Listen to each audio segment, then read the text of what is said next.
what I do is when I get ready to go in prayer with God and for people, this is where I come at. I come here in the upper room and beginning to fast. And when I beginning to fast for the Lord and asking the Lord for more vision, and would you believe that when I say fasting, you're talking about 5 days, 5 nights, no eating, no daylight, drink nothing for 5 days and 5 nights. And in fact about it, you have experienced me being in the upper room. And so this is where this ministry, the upper room, came from. And what I mean about that is, I don't know anything today that you want to know about Jesus, what is not up here in the upper room. Well, I see all these books. I know we got a small library right here, and then you got some on the side here. I know the camera shot doesn't show that right now. You got some back here. What a collection. And now, has this been over many years, all these books and all this wisdom you have in here? Did you collect these books over the years for the upper room? I started collecting the book before I even entered in the ministry. Now, how long ago was that? And you're talking about... How old were you when you entered the ministry? When I went into the ministry, I think I must have been something like about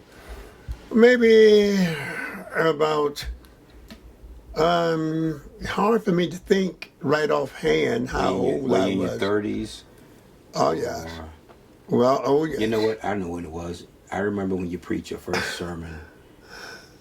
You have 4 siblings. You got me. That's right. Audrey, your daughter. Then there's Sheldon. True. And then there's Tip. Sheldon was born when you were preaching your first sermon. He was. And he's 50. I think I'm 7 years older than him, and I'll be 60 this year, so he's about 50. What, 50? You the mathematician. Something like that. Yeah, he's in his 50s. Yeah. Yeah, yes it was. Yeah, so he's about 52 now. 52. Yeah, 52, 53. Yeah. Right.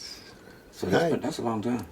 Yes, it is. So you started collecting books some 50-some years ago. Oh, yes, because the Spirit of the Lord was on me. Mm-hmm. That's the key. The Spirit of the Lord was on me. So having the Spirit of the Lord on you makes a difference in your life. That's right. Yes, sir. Say that again. Having the Spirit of the Lord on you makes a big difference. Yes. The Spirit of the Lord was on you. Yes. Okay. If the Spirit of the Lord had not have been on me, I probably would have been trying to push him back and saying to him, I ain't going to do what you want me to do, because that ain't no kick in the legs, you see. And I thought perhaps maybe that I should stay out there in that world when the Lord first started working with me. Well, it's okay, all right, now I'm too young. I'm too young to give up this life too. And so I can't do it. That's a strong point you said there. You said that when God called you, you could have said, Lord, I don't want to do this. I'm too young. That's right. So if you had to talk to a generation today of people, like you got grandchildren now, you got that are still young, you would tell that young generation, you're not too young. I would tell them they're not too young, and this is the time. Wow. Right now.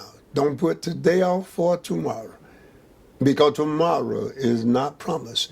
And then not only that if the Holy Spirit ever touch you, and being young, that is the gift of God. That is